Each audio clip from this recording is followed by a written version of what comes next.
Welcome back to episode 6 of Compound Growth. We are your hosts, Brody Simmons and Mike Voynick, and today we want to talk about President Trump's State of the Union address on February 24th and some of our key takeaways that could affect your life, could affect your portfolio. So let's jump into it. Yeah, and I think I read somewhere that this was the longest State of the Union address, so in typical Trump fashion, he's made history. Yep. So, some big news from the Supreme Court is that they have officially ruled against the Trump tariffs. So they have decided that the way that he was going about it was unlawful. Based on the rule that he was citing, it is unlawful to do it in that way.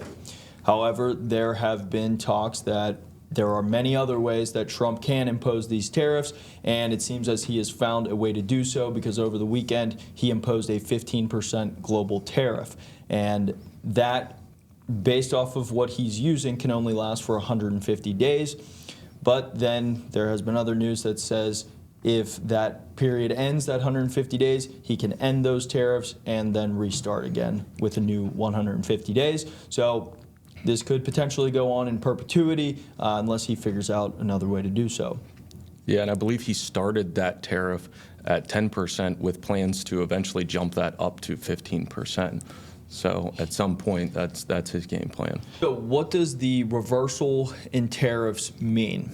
Although Trump is still proceeding in finding other ways, there have been over 1,000 companies in the past week that have sued his administration because they want their money back. These companies would include ones that you know, like FedEx and Costco. So they have already paid these tariffs over the past year, and because the Supreme Court ruled that it is illegal to do so, they now want to recoup some of their cost on those tariffs. At this point, the administration does not have a plan to repay these tariffs, though there's going to be ongoing litigation in regard to this. There is no set plan in giving these companies their money back or allowing them to recoup their costs. So second topic of conversation would be the absolute chaos that's going on in Mexico at this point in time. So the Mexican army has killed a famous cartel member, El Mencho, which has just now wreaked havoc across the country of Mexico. They're burning buses, putting barricades up.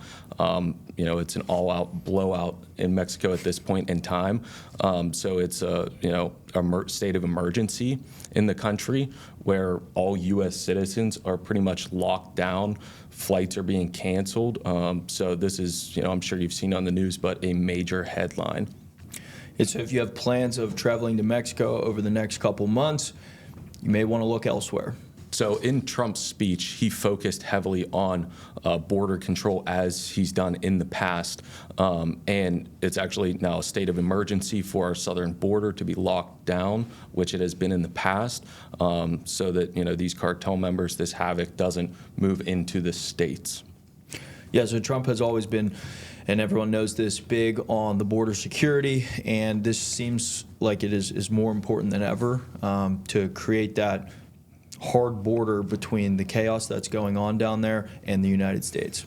Yeah, and I think this is something that's just going to be, ongoing. I think this, chaos that's in Mexico right now has kind of ignited a fire and kind of backed up what he's been proposing this whole time of, having a stronger border.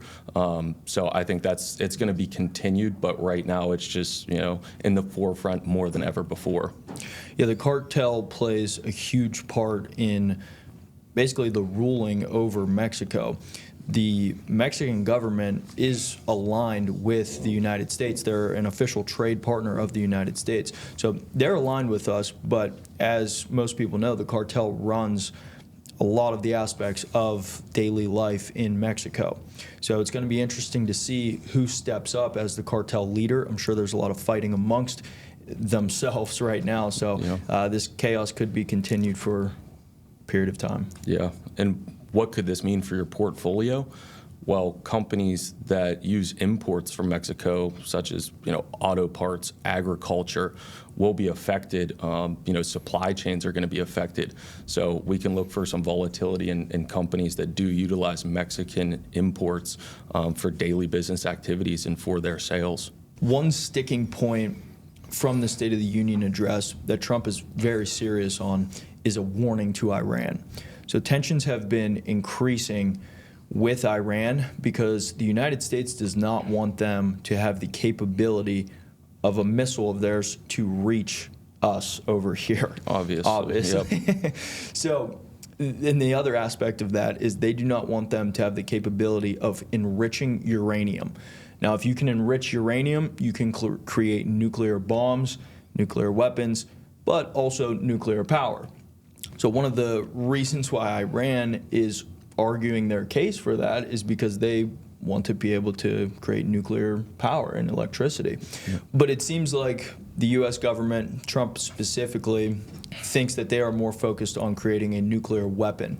And we certainly do not want them to have that because their first target could be the United States if that is the case. Yeah. I mean, I would say that's one of the biggest risks to the United States as a whole.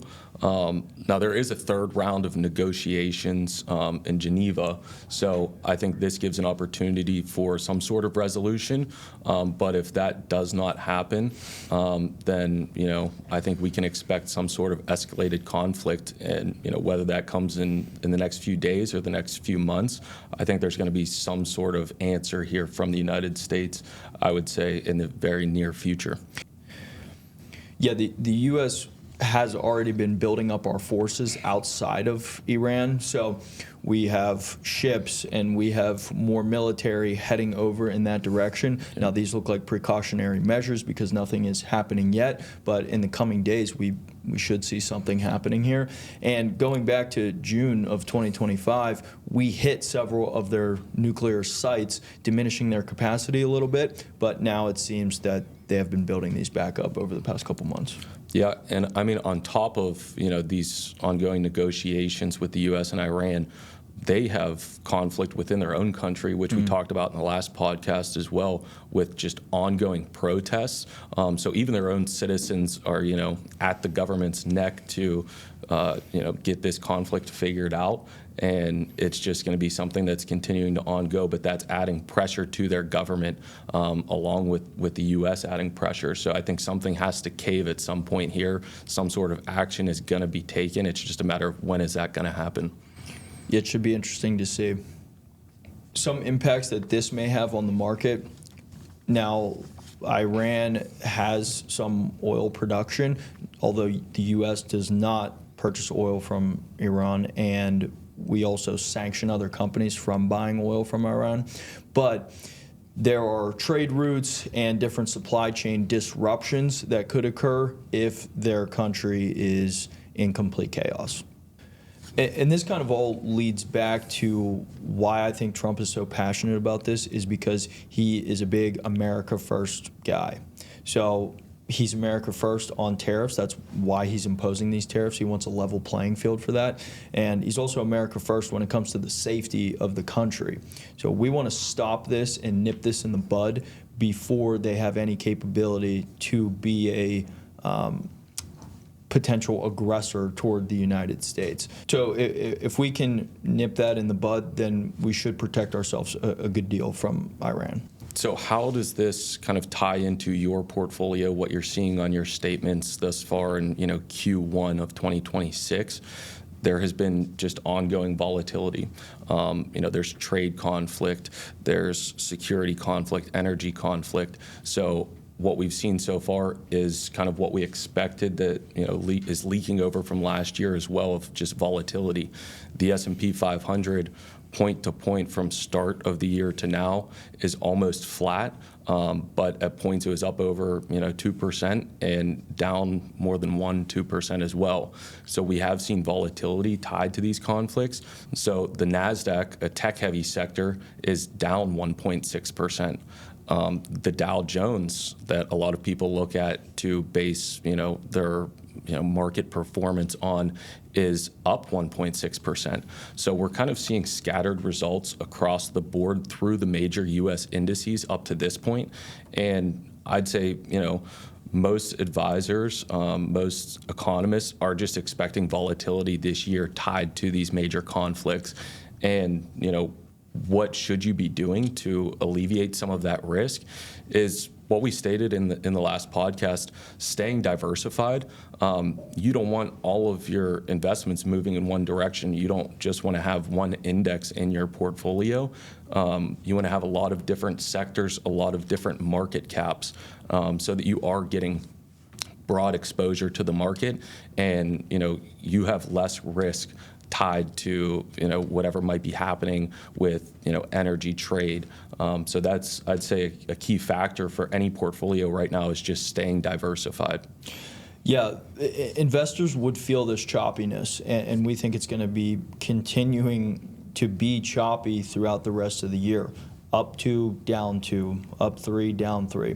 And currently, if you're tech heavy in your portfolio, you're certainly feeling the effects of this, because a lot of these big names, the Magnificent Seven, are getting hurt a little bit right now. Now, we don't know if that's going to be sustained throughout the whole year. We tend to think that those will rally as things become less volatile. And with the AI boom that we're going through right now, we do see some of those as long-term solutions, but the volatility is going to be there with these heightened conflicts and different geopolitical risks.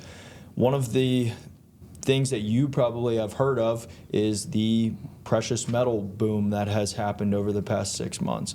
So gold and silver have been hitting all-time highs, and that is a direct result of people feeling the volatility in the market. They run to a safe haven, which many look at as precious metals, gold and silver. Yeah, we saw this carryover from last year. This run really started last year whenever people were a bit spooked by the market and the volatility and started funneling their cash away from the stock market and into these precious metals because, like you said, it is a safe haven. That's where people like to go whenever they are scared of the market. And we've seen that direct correlation with volatility and these precious metals just continuing to hit these new highs, day after day. Yeah, and precious metals are not without their own volatility either. We've seen big drops and big ups in those as well. So it can certainly be a piece in the puzzle, but again, going back to Brody's point, diversify your portfolio.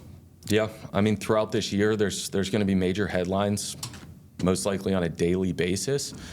If you're working with an advisor, they most likely have a set strategy in place for you. So the key is just sticking with that strategy, and you don't want to be buying and selling based on a different headline every day. You want to hold to that strategy and not get spooked, because over the long run, the market is positive more than it's negative.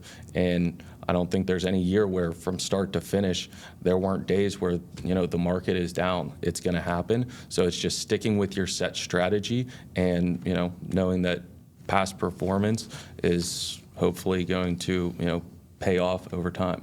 Well, guys, we discussed a couple different big topics that are going on in the geopolitical landscape and tying that into the State of the Union address that we just heard last night from Trump. We touched on the big tariff ruling and how that could be unfolding over the coming months. We touched on the Iranian conflict and the U.S.'s role in that, as well as our neighbors to the south, the chaos in Mexico. Yep. So with all this volatility, like we mentioned, you just want to stay diversified in your portfolio and stick to a strategy. So thanks for watching, guys. Thank you.